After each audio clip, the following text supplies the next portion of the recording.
Question ये है कि find the shortest distance between the skew lines. Find the shortest distance between the lines. Find the shortest distance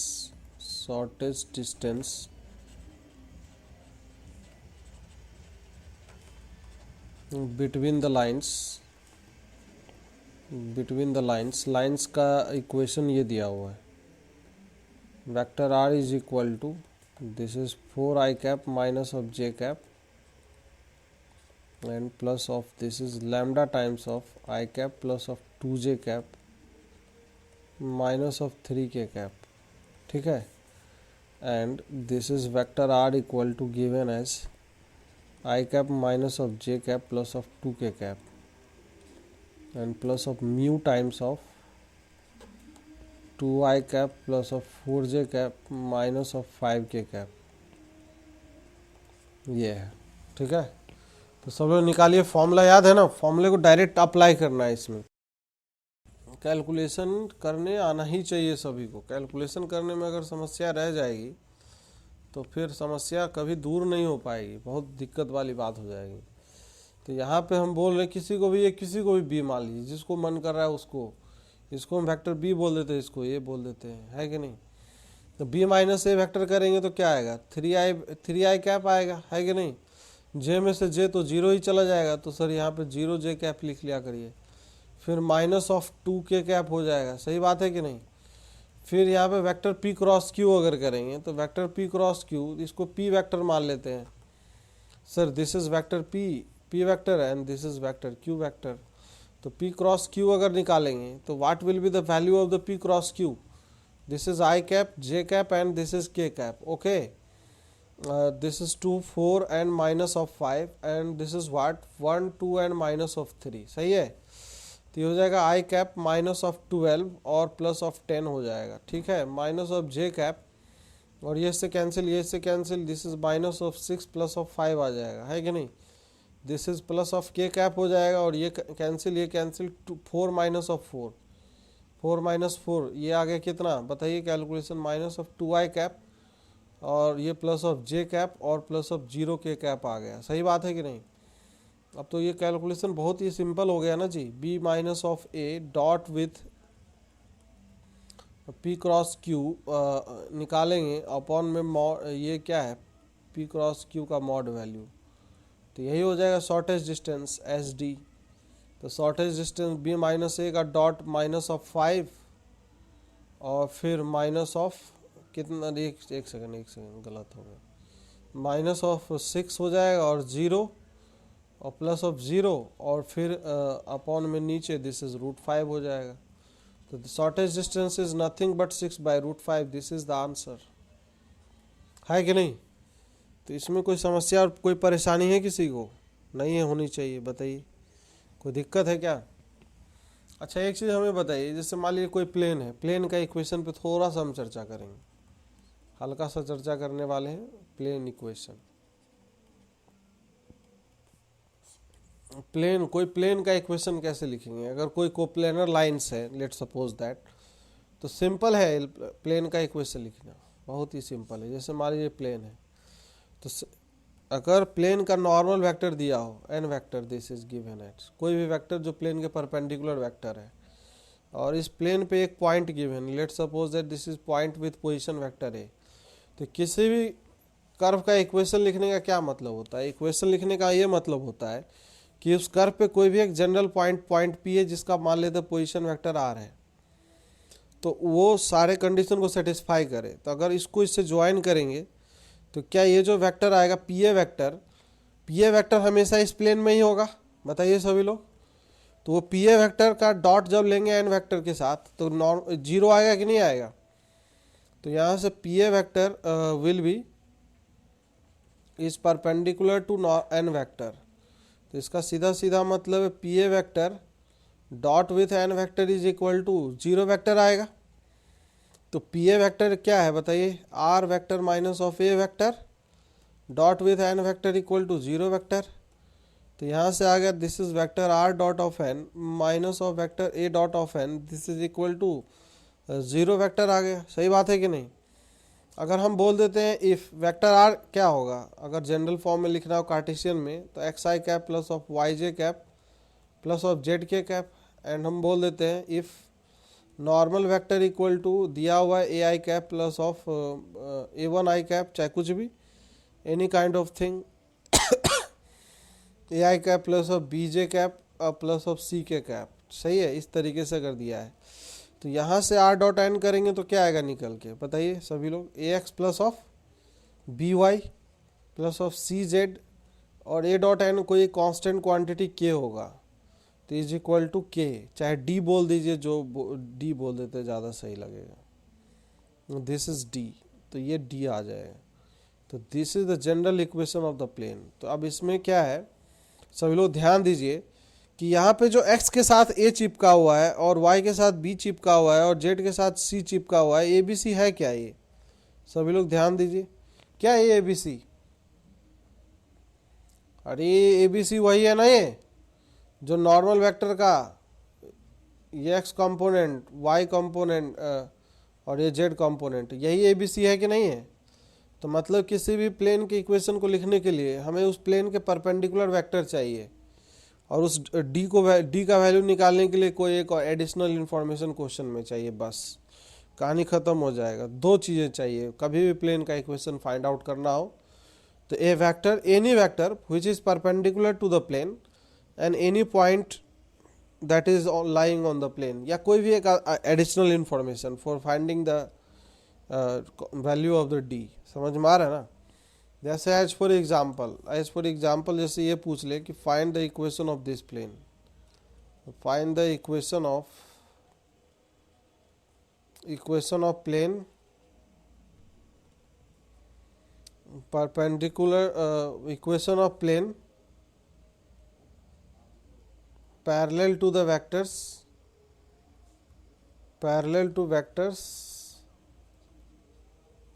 vector A equal to दिया i cap minus of j cap plus of k cap, and vector B is equal to this is 2i cap plus of j cap minus of k cap, and plane is passing through the point 1, -1, 2।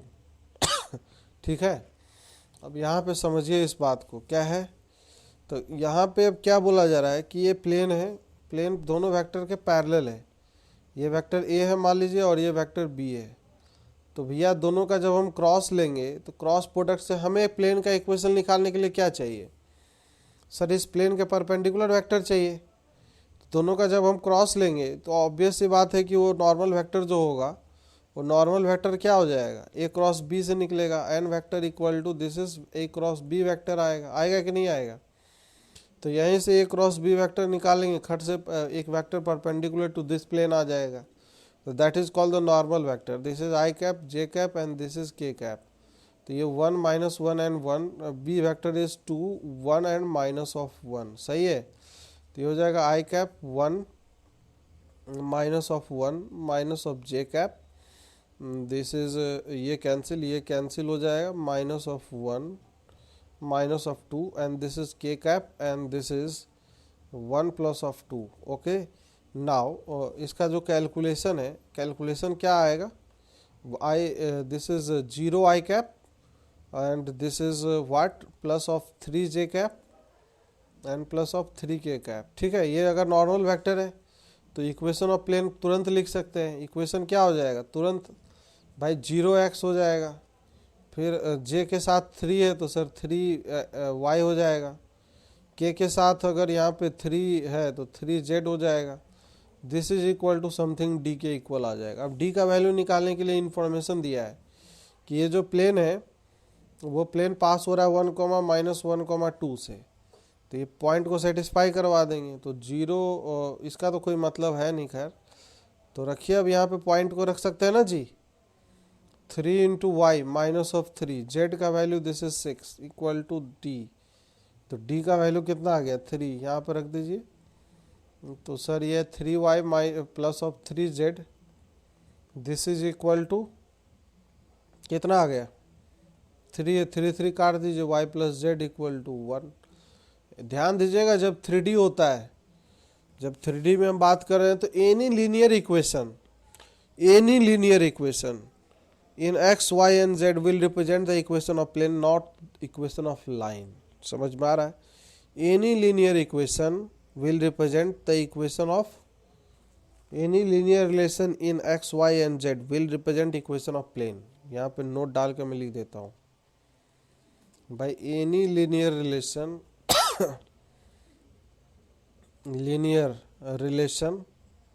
चाहे linear equation in x, y, z will represent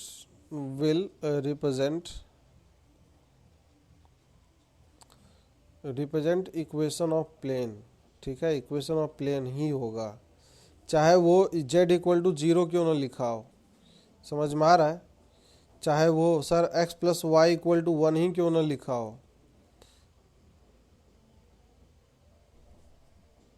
अरे D point रख दिया ना इसमें, ये point, इसमें ये point जो है, ये पॉइंट जिसको हम रेड कलर से मार्कर 1, -1, 2, तो यहाँ रख दिया। x का तो कोई मतलब है नहीं, यहाँ तो 0 में चला जाएगा ये। तो y 3 × 1 रख लीजिए आप, 3 × -1 d ऐसे रख के निकल जाएगा, नहीं निकल आएगा। पॉइंट सेटिस्फाई करा दिया भैया, पॉइंट सेटिस्फाई। हाँ, तो ये समझ में आया कि any linear relation in x, y and z will always represent the equation of plane. वो हमेशा प्लेन के इक्वेशन को रिप्रेजेंट करेगा, चाहे y इक्वल टू 1 ही क्यों ना लिखा हो। This is also a equation of plane. वो ऐसा प्लेन है जिस पे सारे पॉइंट का जो y कोऑर्डिनेट होगा 1 के बराबर होगा, x और y कुछ भी हो सकता है। समझ में आ रहा है ना? मतलब इस तरीके से फील भी कर सकते हैं, मतलब एक बार चीज़ें क्लियर हो जाए तो फील करना आसान है। x, y और z है, तो y इक्वल टू अगर 1 बात करें तो क्या होगा, कौन सा प्लेन होगा। y इक्वल टू 1 लाइन से क्रॉस करा दीजिए, y इक्वल टू 1 लाइन, इसको फील करिए कि ऐसा है, ये अंदर की तरफ जाता हुआ, फील कर पा रहे हैं। तो y इक्वल टू 1 ऐसे plane parallel to the X Z plane होगा वो। समझ में आ रहा ना? तो ये हमें यही समझाना था। अभी थोड़ा सा आइडिया दिए, बाकी हम और भी विस्तृत चर्चाएं हम करेंगे आगे चल के। ठीक है, अभी हम यहाँ पे बात करने वाले स्केलर ट्रिपल प्रोडक्ट आज हम बात करेंगे, दैट इज मेन मुख्य रूप से स्केलर ट्रिपल प्रोडक्ट के बारे में। स्केलर ट्रिपल प्रोडक्ट ये बहुत ही काम का चीज़ है, ध्यान दीजिएगा, इस पर बहुत सारे क्वेश्चन पूछे जाते हैं एग्जाम से। Scalar triple product, scalar triple product होता क्या पहले? तो स्केलर ट्रिपल प्रोडक्ट में मतलब 3 वेक्टर होंगे, ट्रिपल है तो 3 वेक्टर, वो उसका जो है भाई वैल्यू स्केलर आएगा। तो ऐसा कैसे हो सकता है बताइए कि सर 3 वेक्टर का कॉम्बिनेशन क्या क्या हो सकता है। इसमें 3 वेक्टर का जो कॉम्बिनेशन होता है एक्चुअली में क्या होगा, कॉम्बिनेशन कुछ समझ में आ रहा है? मतलब 2 वेक्टर का क्रॉस होगा और एक जो क्रॉस करके आएगा वो भी एक वेक्टर आएगा, फिर उसका तीसरे के साथ डॉट हो जाएगा, तो ये डॉट बी क्रॉस सी, इसी को बोलते हैं स्केलर ट्रिपल प्रोडक्ट, या इसी को बोलते हैं बॉक्स प्रोडक्ट भी बोलते हैं। This is also called the box product. ठीक है, तो इसको ऐसे रिप्रेजेंट किया जाता है, this is box of A B C vector. ठीक है, ए बी सी वैक्टर अभी बात करेंगे हम क्या है नहीं ये चीज़ें। तो पहले इतना समझ में आया, इसका फिजिकल ज्योमेट्रिकल मतलब क्या है पहले वो समझ लेते हैं। जैसे लेट सपोज दैट एक हम पैरेललोग्राम बनाते हैं, यहाँ पे समझने के लिए पैरेललोपाइड बनाते हैं फॉर अंडरस्टैंडिंग पर्पस। ध्यान दीजिएगा सभी लोग, इसको अच्छे से समझना पड़ेगा तभी कुछ अंडरस्टैंडिंग बनेगा, नहीं तो फिर रट लेंगे तो फिर सारा क्वेश्चन नहीं हिलेगा। समझ में आ जाता है तो किसी भी टाइप का कोई भी प्रॉब्लम आता है तो फिर हम उस पर कम से कम सोच पाते हैं। होना नहीं होना तो प्रैक्टिस की बात है, स्किल की बात है भाई, है कि नहीं। जितना प्रैक्टिस करेंगे जितना स्किल है, लेकिन बट अंडरस्टैंडिंग कि आप सोच कैसे पाएंगे उस प्रॉब्लम को। अगर फ्रेश कोई प्रॉब्लम आ गया तो वो तभी हम सोच पाते हैं जब हम उसको रूट से समझे होते हैं, जिसका हर लॉजिक पता होता है हमें।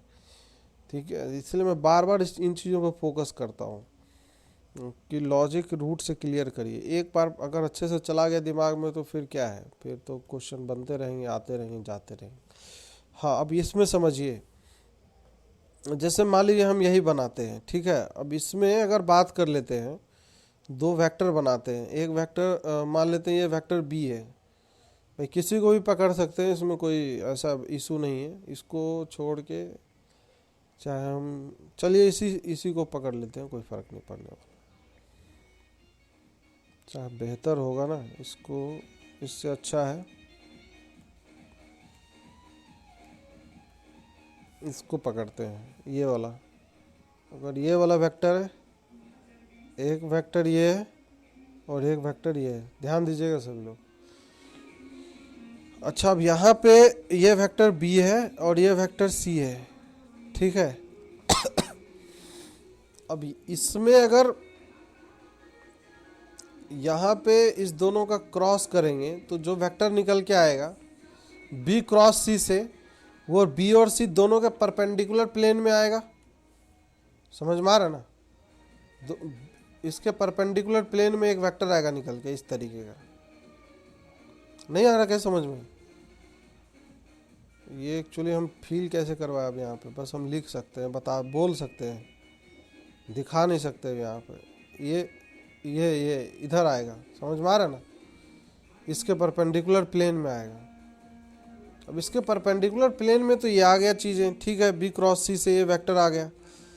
अब ए का उसके साथ डॉट लिया गया है, तो ए का उसके साथ डॉट लिया गया, इसका क्या मतलब है? इसका मतलब पहले समझ में आ रहा है सभी को कि what is that is representing, उसका फीलिंग समझ में आ रहा है सभी को? क्या क्या है फीलिंग? एक्चुअली देखिए, एरिया ये जो पहले हम बता देते, कुछ फॉर्मूला बता देते हैं। वॉल्यूम ऑफ पैरेललोपाइड का फॉर्मूला बता देते हैं। वॉल्यूम ऑफ पैरेललोपाइड का, इसका फॉर्मूला होता है base area into height. Base area into height, जो भी हाइट होगा, बेस एरिया क्या होगा? बेस एरिया यहाँ पे देखिए, बेस एरिया क्या हो जाएगा भाई? बी क्रॉस सी हो जाएगा। अभी एरिया वेक्टर ही रहने दीजिए, ठीक है। बी क्रॉस सी, और इधर की तरफ जो आएगा उसका मैग्नीट्यूड एन कैप आएगा, कुछ आएगा। समझ में आ रहा है ना? ये, और ये वेक्टर ए है, दिस इज वेक्टर ए, ये वाला जो वेक्टर है, तीसरा वेक्टर। जब ए का, जब हम एन के डायरेक्शन में डॉट लेंगे, उसका प्रोजेक्शन निकालेंगे, तो क्या हाइट आएगा इसका निकल के? अरे वेक्टर ए डॉट एन कैप क्या आएगा निकल के? Sir this is height of parallelepiped आएगा। Height of parallelepiped corresponding to क्या आएगा? Corresponding to base containing vector b and vector c आएगा, ठीक है। ये आएगा। अब हम ये कह रहे हैं कि ये जो क्वांटिटी है उसको ध्यान से देखिए सभी लोग, ये क्या रिप्रेजेंट करेगा? बी क्रॉस सी, बेस एरिया बी क्रॉस सी, और ये साथ साथ ये हाइट अब चाहिए हमें, समझिएगा ध्यान से। इसका मैग्नीट्यूड भी लिखना चाहे तो लिख सकते, कोई फर्क नहीं पड़ेगा। This is base area is magnitude of B cross c into height is nothing but a dot of N cap है, वेक्टर ए डॉट एन कैप है कि नहीं? ए डॉट एन कैप है। तो अब ये जो क्वांटिटी एन कैप है, एन कैप को हम क्या लिख सकते हैं? ध्यान दीजिए, एन कैप को क्या लिख सकते हैं? N cap vector is what? N cap vector को क्या लिख सकते हैं? ध्यान दीजिए, दिस इज, ये क्रॉस मतलब यहाँ पे मल्टीप्लिकेशन है ये। This is something type of multiplication, this is not a cross, ये दिस इज मल्टीप्लिकेशन। तो this is a dot of N cap को क्या लिख सकते हैं? बी क्रॉस सी, और मॉड ऑफ वेक्टर क्या होगा? बी क्रॉस सी आएगा। अब ये टर्म इससे कट जाएगा, तो ऊपर में जो टर्म आया ना, ये क्या आया निकल के? ये a dot of this is b cross c आया निकल के। तो एक्चुअली में यही होता है बॉक्स ऑफ, इसीलिए इसको लिखते हैं box of A B c. This is representing volume of parallelepiped, ये वॉल्यूम ऑफ पैरेललोपाइड को रिप्रेजेंट करेगा। तो जिसका coterminous edges A B C होगा। को टर्मिनस एज का मतलब समझ में आता है क्या? को टर्मिनस एज का मतलब जो एक तीनों एज अगर एक ही पॉइंट से निकलता है, that is called the coterminous edges, where vector A comma vector B comma vector C are coterminous edges. को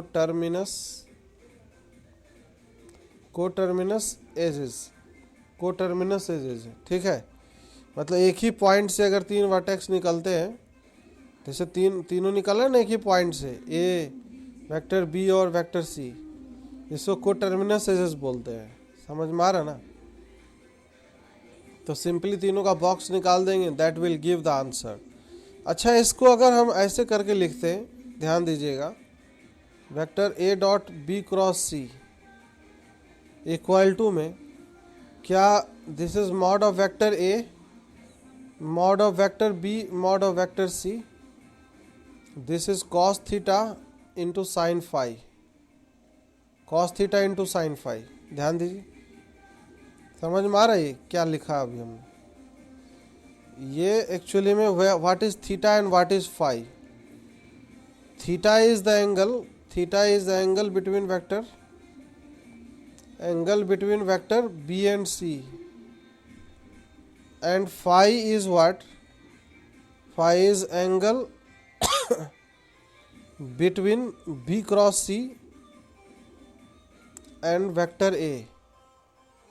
तभी आएगा निकल के। ये इसका मतलब नहीं समझ में आया होगा सभी लोग को, हमें ऐसा लग रहा है। मतलब समझ में नहीं आया होगा ना? एक बार मैं फिर से इस डायग्राम को बनाता हूँ, तब ज़्यादा समझ में आएगा।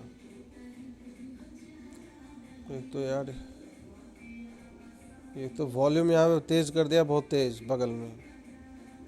अब तुम लोगों को डीजे जो सुनाई दे रहा हो थोड़ा थोड़ा कि नहीं दे रहा है? अभी भी नहीं आ रहा?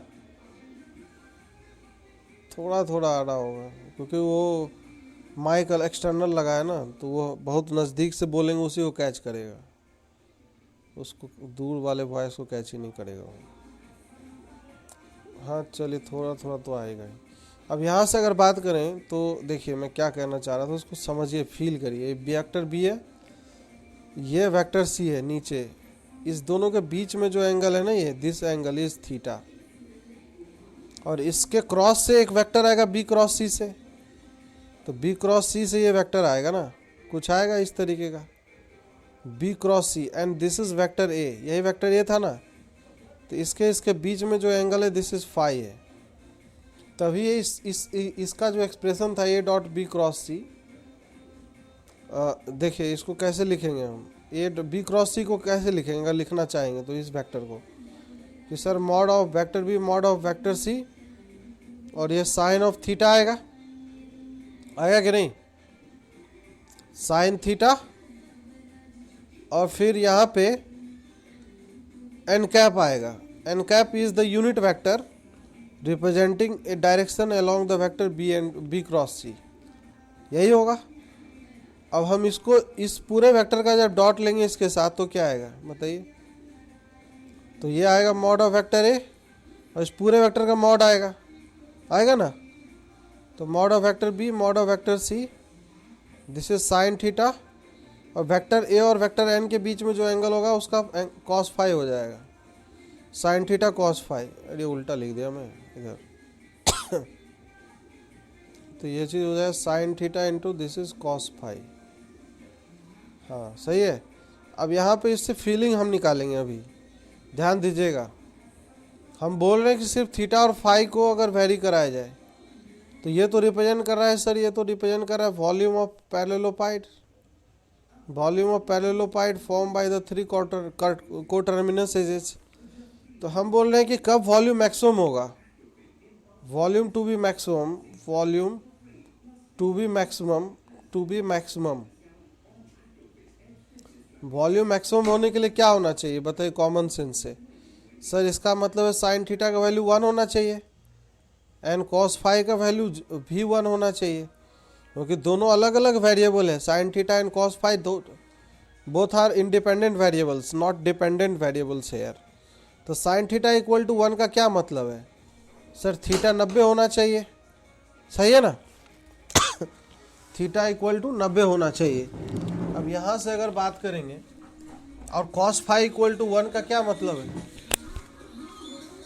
कॉस फाई का मतलब है फाई शुड बी, फाई जो है फाई कितना होना चाहिए बताइए? तो फाई मस्ट बी 0, है कि नहीं? एक सेकेंड, ये DS क्या आ गया?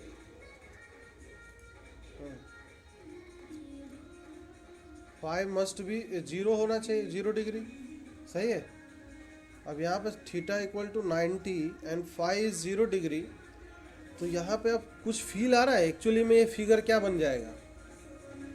ये फील नहीं आया होगा सभी को। अरे यहाँ डायग्राम से समझिए, पहले फील करिए खुद ही तो समझ में आएगा। क्यूबॉइड बन जाएगा ये। अरे क्यूबॉइड में तीनों साइड परपेंडिकुलर होता है ना ये। अभी तो दिख रहा है सर क्यूबॉइड ही तो दिख रहा है, अभी तो क्यूबॉइड नहीं है ये, पैरेललोग्राम है। जब थीटा 90 हो जाएगा तो वेक्टर बी और वेक्टर सी परपेंडिकुलर हो जाएंगे, नहीं होगा? अरे कितने लोगों को समझ में आ रहा भैया? हाँ ना, बोलना बहुत जरूरी है।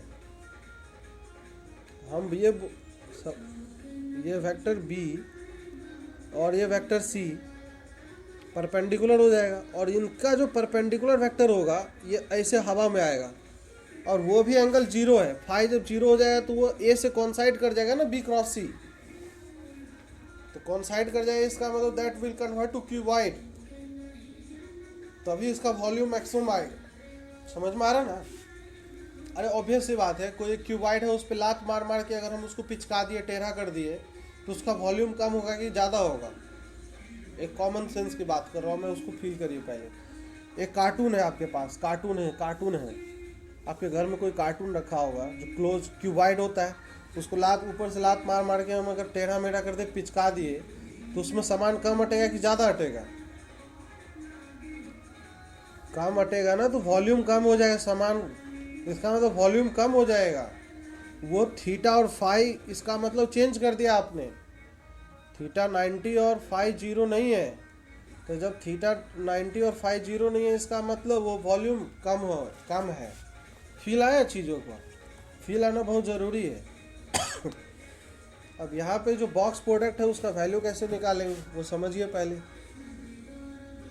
वेक्टर ए इक्वल टू क्या हो जाएगा? This is A1 i cap plus of A2 j cap and plus of A3 k cap, and vector b equal to क्या हो जाएगा? This is B1 i cap plus of B2 j cap and plus of B3 k cap होगा, and vector c equal to क्या होगा? C1 i cap plus C2 j cap plus C3 k cap होगा कि नहीं?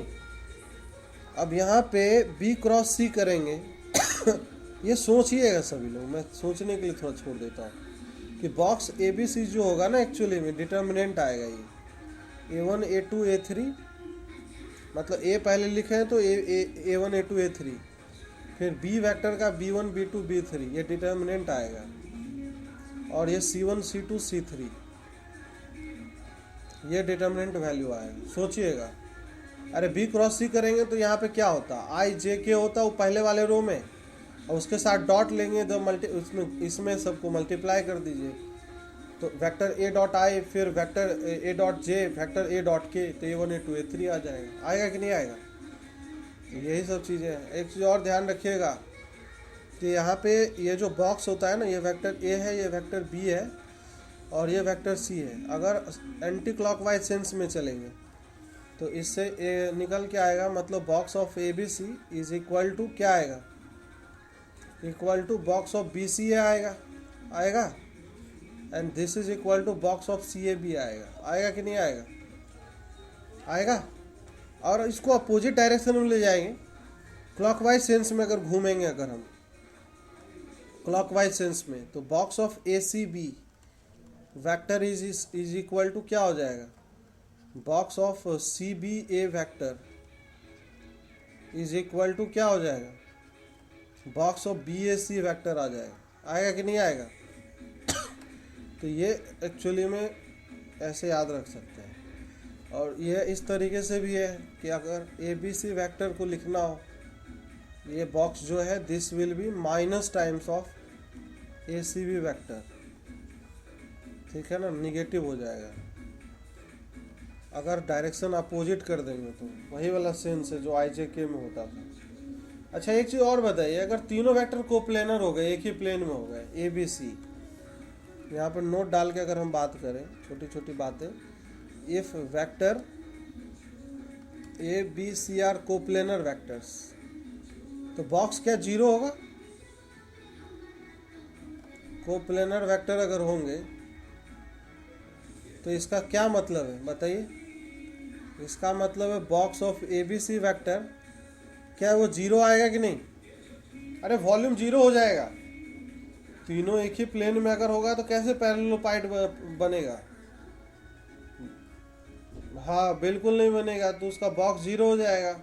मतलब तीन vector के coplanar होने के लिए कंडीशन आ गया ये, तीनों का बॉक्स जीरो। तीनों का बॉक्स जीरो मतलब डिटर्मिनेंट वैल्यू जीरो। समझ में आया? पहली बात तो ये। दूसरी बात, यहाँ पे अगर इस तरीके का है लिखा हुआ box of A B C, A plus B vector है, यहाँ सी वैक्टर और डी वैक्टर है, तो इसको डिटर्मिनेंट के प्रॉपर्टी से अलग अलग बांट सकते हो आप। मतलब box of vector A C and vector D plus vector यहाँ पे वेक्टर बी, वेक्टर सी और वेक्टर डी, प्रोवाइडेड यहाँ पे ये दोनों सेम होने चाहिए दोनों में, तभी बांट सकते एक ही को। ऐसा नहीं कि दोनों को बांट दिए। अभी इस पर हम बहुत बातें अभी करेंगे धीरे धीरे, कई सारी चीज़ें हैं। हाँ, third thing is what, box of A plus B vector, box of B plus C vector and box of C plus A vector, this is equal to 2 times of A B C box. This is important result to remember. This is the result to remember. ये result है, remember this directly. कैसे आएगा ये? बहुत simply आ जाएगा। अरे ये direct expansion कर दीजिए, ए प्लस बी। इसका मतलब क्या होता है कि सर एक का डॉट दो का क्रॉस, तो इसका मतलब sir B plus C cross with क्या, सी प्लस ए। सही है? अब यहाँ पे अगर करेंगे तो ये क्या आएगा निकल के बताइए? ए प्लस बी वैक्टर, और यहाँ पे बी क्रॉस सी अगर करेंगे तो बी का सी के साथ क्रॉस, तो सर बी क्रॉस सी होगा, फिर प्लस बी क्रॉस ए आएगा, फिर सी क्रॉस सी, तो सर सेम का सेम के साथ जीरो आएगा, फिर सी क्रॉस ए आएगा, फिर ए का सबके साथ क्या होगा, डॉट होगा, तो a dot B cross c, a dot of B cross c होगा, फिर प्लस ए डॉट क्या आएगा, बी क्रॉस ऑफ ए आएगा, फिर ए का जीरो के साथ जीरो हो जाएगा, और इस फिर a dot C cross of a. सोचिए, एक चीज़ और सोचने के लिए है सभी के पास। फिर प्लस अगला क्या आएगा, B dot B cross C आएगा, फिर प्लस में क्या आएगा, B dot of B cross A आएगा, तो फिर B dot C cross A आएगा। इसमें कई सारा वैल्यू जीरो होने वाला है। समझ में आ रहा है कौन कौन सा वैल्यू जीरो होने वाला है? ये जीरो हो जाएगा, A dot B cross A zero होगा। अरे बी क्रॉस ए करेंगे तो वो ऐसा वेक्टर होगा जो ए और बी दोनों के परपेंडिकुलर होगा, और उसी ए के साथ फिर डॉट लेंगे तो जीरो नहीं हो जाएगा? फील करके ये जीरो होगा, ये भी जीरो में चला जाएगा, ये भी जीरो में चला जाएगा, ये भी जीरो में चला जाएगा, और ये बॉक्स ए बी सी बन जाएगा, ये बॉक्स बी सी ए बन जाएगा। और बॉक्स ए बी सी और box b C a same होता है, तो सर ये 2 times of box a B c आ गया। सही है? तो this will be the answer. तो चलिए, खैर हम बात करेंगे इस पर, अभी कई सारी बातें करेंगे, कल हम करते हैं। आज थोड़ा शोरगुल भी हो रहा है, तो इतने से आप क्वेश्चन अटेम्प्ट कर सकते हैं बॉक्स वाले, लेकिन कोशिश करिएगा एक बार। बाकी कुछ जानकारी और देंगे हम, ठीक है ना? बाकी हम कल चर्चा करें, और चलिए कल मिलते हैं।